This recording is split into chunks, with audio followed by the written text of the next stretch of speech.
할렐루야. 오늘도 하나님 앞에 나와 온라인으로 예배하는 모든 성도님들을 환영합니다. 제가 기도함으로 새벽 예배 시작하겠습니다.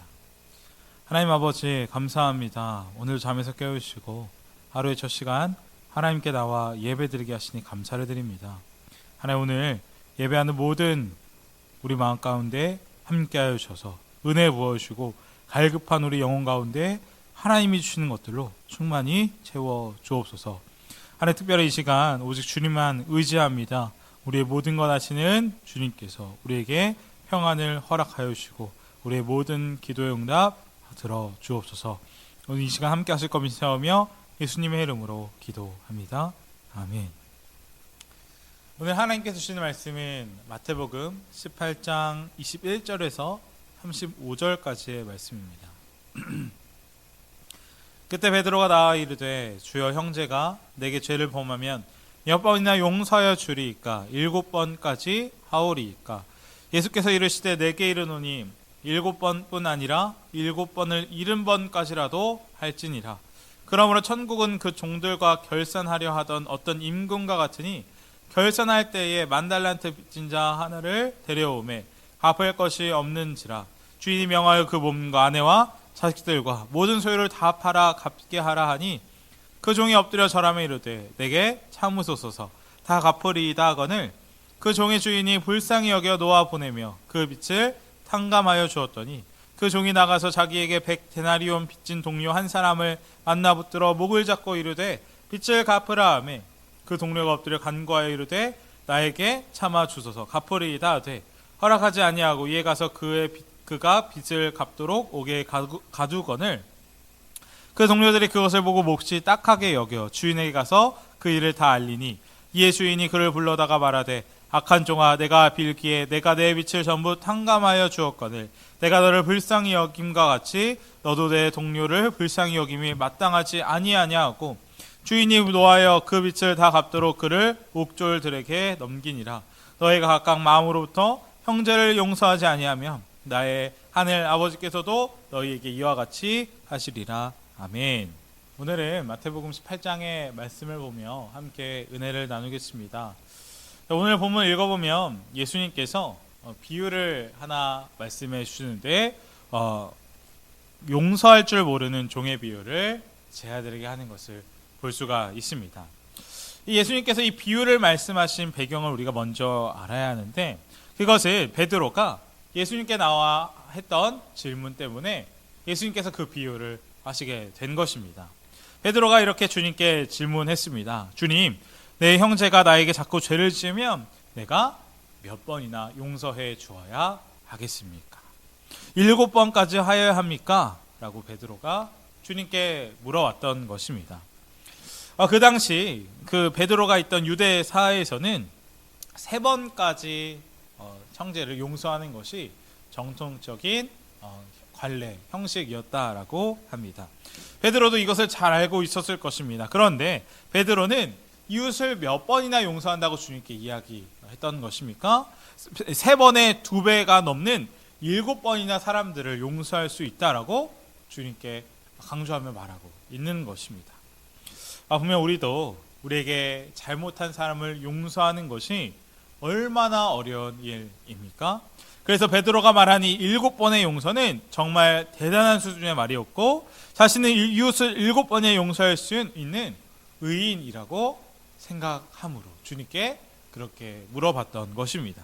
분명 베드로는 자기가 이웃을 7번이나 용서할 수 있다는 것을 주님께 강조하면서 자기가 얼마나 의인인지 얼마나 대단한 사람인지 주님께 어필하고 있는 것입니다. 그리고 이 베드로의 마음을 잘 보여주는 것이 오늘 28장 1절의 말씀을 보면 잘 나와 있습니다. 오늘 본문 마태복음 18장 1절 말씀은 이런 질문으로 시작합니다. 제 아들이 예수님께 하는 질문인데요. 예수님, 하늘나라에서는 누가 가장 큰 사람입니까? 라고 제 아들이 질문하는 것입니다. 마태복음에는 자세하게 나와 있지 않지만 누가복음에는 제 아들끼리 예수님께서 로마의 독립을 이루어내고 왕이 되셔 통치하실 때 누가 예수님 앞에서 큰 자인지 두고 싸움이 벌어졌다라고까지 누가복음은 이야기하고 있습니다. 그래서 그때 베드로는 어떻게 했습니까? 다른 제자들보다 자신이 더 예수님 마음에 합당한 사람인 것을 드러내기 위해서, 천국에 합당한 사람인 것을 드러내기 위해서 자신은 형제를, 이웃을 7번이나 용서할 수 있다라고 주님께 강조했던 것입니다. 그리고 이 제자들을 볼 때 우리가 알 수 있는 건 무엇입니까? 아직도 제자들은 예수님에 대해서, 예수님이 이 땅에 오신 이유에 대해서 잘 모르고 있다라는 것입니다. 변화산에서 영광스럽게 변화된 주님을 경험하고도 십자가와 부활에 대해 예수님께 아무리 듣고 배워도 제자들은 깨닫고 있지 못하다라는 것입니다. 그리고 이제는 하나님 나라에서 서로 자기가 잘났다, 자기가 더 큰 사람이다 라며 싸우고 있는 것이 오늘 본문의 말씀이다 라는 것입니다. 이 제자들의 모습을 보며 우리의 모습을 돌아보기 원합니다. 저희도 지금 SNS를 들면 수많은 설교들이 쏟아져 나옵니다. 설교의 홍수 속에서 살아가고 있는 것이죠.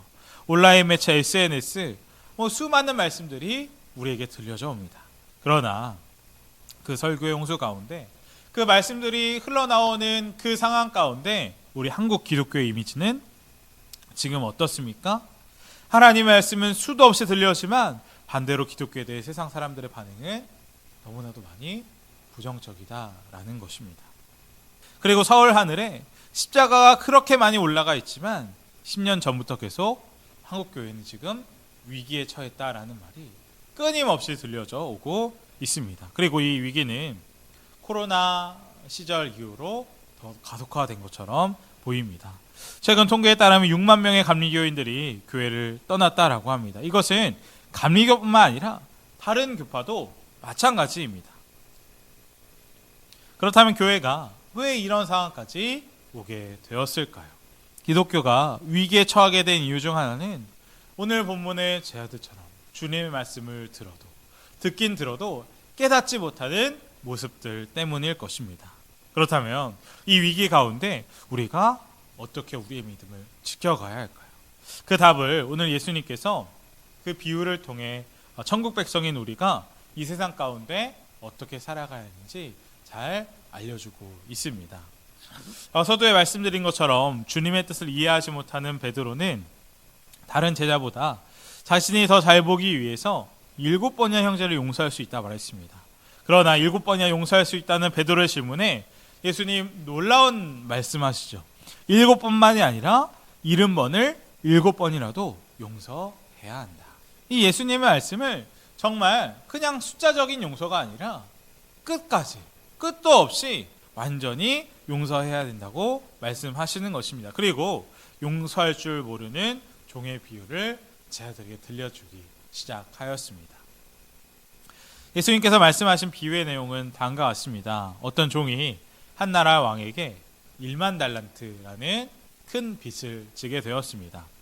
그 빚은 종이 갚을 수 있는 범위를 넘어서고 있으며 가족들이 갚기에도 너무나도 역부족이었습니다. 이 1만 달란트가 얼마나 큰 돈이냐면 그 당시 세금을 보면 알 수 있는데, 그 당시 유대 지방에서 1년 동안 걷어들인 세금은 900달란트 정도였다라고 합니다. 다시 말하면 1만 달란트는 1년 세금의 10배가 넘는 큰 돈으로 엄청난 액수의 금액이었다라는 것입니다. 아마 제가 생각하기에 이 종은 다른 나라의 어떤 교역을 한다든지 큰 일을 하면서 국가 대 국가 사이에 큰 손실을 끼쳤던 것 같습니다. 그런데 임금은 빚진 종이 불쌍히 여겨 어떻게 하였습니까? 그 빚을 다 탕감해 주었습니다. 이 종이 얼마나 기뻤을까요? 아마 자신의 빚이 다 없어졌다는 그 기쁨에 한 걸음으로 집에 달려갔을 것입니다. 그런데 이 사람 집에 오니 갑자기 이상한 생각이 들었습니다. 자신이 동료에게 100데나리온 빌려준 것이 생각났던 것입니다. 분명히 100데나리온도 적은 돈 아닙니다. 한 사람이 빠지지 않고 100일 동안 꾸준히 일해야만 100데나리온을 벌 수 있는 큰 돈입니다. 그래서 이 종은 100데나리온 빚진 동료를 불러다가 놓고 당장 갚으라며 옥에 가두어 버렸습니다. 그리고 이 모든 사실을 그 왕이 다 듣게 된 것이죠. 그리고 왕이 이 소식을 듣자마자 크게 분노하기 시작합니다. 32절 말씀입니다. 이 악한 종아, 내가 애원하기에 나는 너에게 그 빚을 다 없애주었다. 내가 너를 불쌍히 여긴 것처럼 너도 내 동료를 불쌍히 여겨야 할 것 아니겠느냐. 그리고 왕은 그 종에게 다시 큰 빚을 갚도록 하고 종을 옥에 가두면서 이 비유는 끝나게 됩니다. 분명히 이 비유에서 왕이 분노한 이유는 무엇이었습니까? 종이 갚지 못한 1만 달란트가 아까워서 분노한 것 아니었습니다. 왕이 분노한 이유는 엄청난 액수의 금액을 탕감받아 놓고 자신의 사랑과 용서를 제대로 알지 못하고 다른 사람에게 똑같이 빚을 갚으라는 이 이기적인 모습 때문에 왕은 화가 난 것이죠.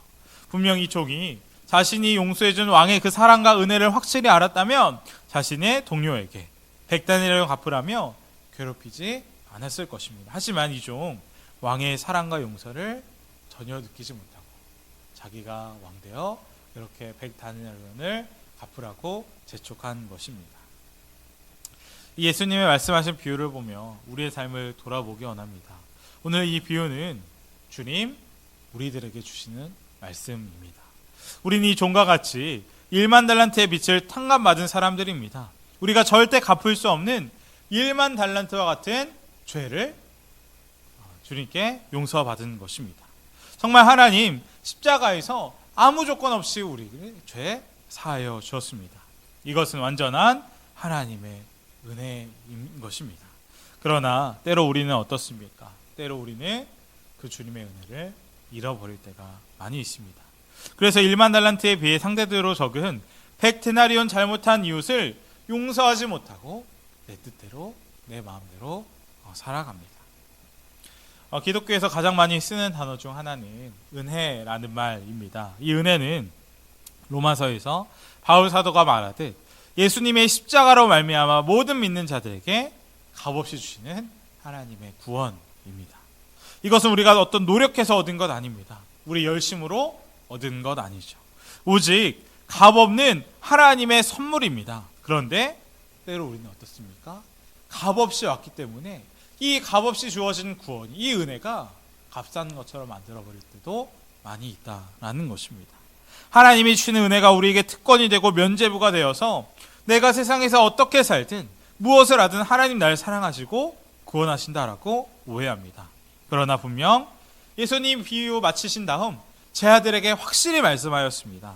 너희가 각각 전심으로 자기 형제자매를 용서해 주지 않으면 나의 하늘 아버지께서도 너희에게 그와 같이 하실 것이다. 아멘. 정말 무서운 말씀 아닐 수 없습니다. 오늘 설교 제목 구원의 증거입니다. 우리가 구원받았다는 것을 어떻게 증명할 수 있겠습니까? 많은 사람들은 자신이 구원받았다라고 확신하며 살아갑니다. 그러나 우리가 구원받았는지 그렇지 않은지는 오직 하나님밖에 알지 못합니다. 그러나 우리가 구원받았는지 아닌지 알 수 있는 한 가지 방법이 있는데 그것은 우리 주변 사람들에게 어떻게 하고 있는지를 보면 알 수 있습니다. 특별히 24시간 붙어 있는 부부 사이에 일주일 동안 계속 만나는 직장 동료, 사회적 약자들, 이웃에게 하는 우리의 모든 행동 하나하나가 우리의 구원의 증거가 된다라는 것입니다. 100년 전 조선 땅에 구원의 증거를 보여주셨던 선교사님이 있었습니다. 이 선교사님은 1890년에 의사로 조선에 들어와 10년 동안 사역을 했던 베테랑 선교사님입니다. 그런데 그는 10년 동안 자신이 사역한 것에 대해서 아무 열매가 없자 원인을 찾아다니기 시작했다라고 합니다. 그리고 그 원인을 어디서 찾냐면 바로 무지한 조선교회와 어리석은 조선인들에게 탓으로 돌렸습니다. 그 선교사님이 누구냐면 바로 한국 부흥운동의 시작을 이끈 하디 선교사님입니다. 하디 선교사님이 10년 동안 조선을 사역하면서 변하지 않는 그 조선인들을 보며 실망했습니다. 교인의 집을 불시에 방문해 보니 수일상을 놓고 모임을 하고 있었고 교인을 빙자한 횡령, 사기 사건도 빈번했습니다. 그래서 선교사님 그런 세례교인을 학습교인으로 강등시키고 제명, 무기한 예배 출석 금지 조치도 내렸다라고 합니다. 그리고 미국으로 보내는 선교 보고서에 교인들의 영적 상태는 대단히 실망스럽습니다라고까지 써서 보냈다라고 합니다. 그러다 어느 날이었습니다. 1903년 여름 휴가철을 맞아서 외국인 선교사님들이 휴양지 원산에 모여 기도회와 사경회를 열었고, 조선에서 가장 오래 선교사님으로 있었던 하디 선교사님이 설교를 맡게 되었다라고 합니다. 그런데 갑자기 성령님께서 하디 선교사님에게 강력히 임재하였고, 선교사님은 그 자리에서 자신이 죄인임을 고백하기 시작했습니다. 하디 선교사님은 사역의 열매가 없는 것이 그 조선인들, 열악한 한국 교회에 타신 줄 알았다고 합니다. 그런데 성령님께서 강하게 임재하시자 오히려 자기 자신이 예수님을 믿지 않았다라는 것을 확실히 깨달았다고 합니다. 분명 하디 선교사님, 가장 환경이 열악했던 미전도 종족인 조선의 선교사님으로 오신 분입니다. 그리고 의대를 졸업하고 10년이나 조선에서 사역했던 분입니다. 그런데 그가 자신이 진짜 예수를 믿지 않았다라고 고백하는 것입니다. 우리가 이것을 어떻게 이해해야 하겠습니까? 우리가 교회를 다니며 성경에 대해 알고 있는 것을 믿음이라고 한다면 하디 선교사님 분명 예수님 믿는 사람이었죠. 그러나 모든 것 전적으로 예수님께 의지하고 예수님으로 말하고 예수님으로 행동하고 예수님으로 사역하는 것을 믿음이라고 한다면 하디 선교사님은 자기에게는 그런 믿음 없었다라는 것입니다. 그리고 선교사님 조선교회 성도들에게 회개하기 시작하였습니다. 여러분들이 예수님을 제대로 못 믿은 것은, 여러분이 진정으로 거듭난 자가 되지 못한 것은 바로 나 때문입니다. 그리고 이 하디 선교사님의 고백을 통하여서 한국교회 원산 부흥운동이 시작되게 된 것입니다. 하디 선교사님 조선에 선교를 왔어도 자신이 1만 달란트 탕감 받았다는 사실을 확실히 알지 못했던 것 같습니다. 그래서 복음을 전해도 변하지 않는 조선 사람들을 탓했던 것입니다. 그러나 하나님의 은혜를 확실히 깨닫는 순간 한국 부흥의 시작이 되게 된 것입니다. 사실 오늘 설교 내용은 교회에 다니면서 수도 없이 들었던 당연한 말씀입니다. 그러나 우리가 아는 것을 당연함으로 듣고 끝낸다면 우리에게는 아무런 변화, 아무런 역사가 일어나지 않을 것입니다. 우리도 하디 선교사님처럼 예수님을 아는 것으로 끝나는 것 아니라 진짜 하나님의 은혜를 깨달아야 할 것입니다. 그럴 때 우리로부터 하나님의 놀라운 계획과 뜻이 이 땅 가운데 실현될 줄 믿습니다. 말씀 마치겠습니다. 우리 모두는 1만 달란트 탕감 받은 사람들입니다. 따라서 오늘 우리 삶에 있어서 100데나리온 빚진 사람, 세상적인 어려움, 용서하지 못할 사람들을 먼저 기억하는 거 아니라 내가 1만 달란트 탕감 받은 사람이라는 사실을 먼저 기억해야 할 것입니다. 그럴 때 우리는 진정한 구원의 삶, 천국 백성의 삶을 누리게 될 줄 믿습니다.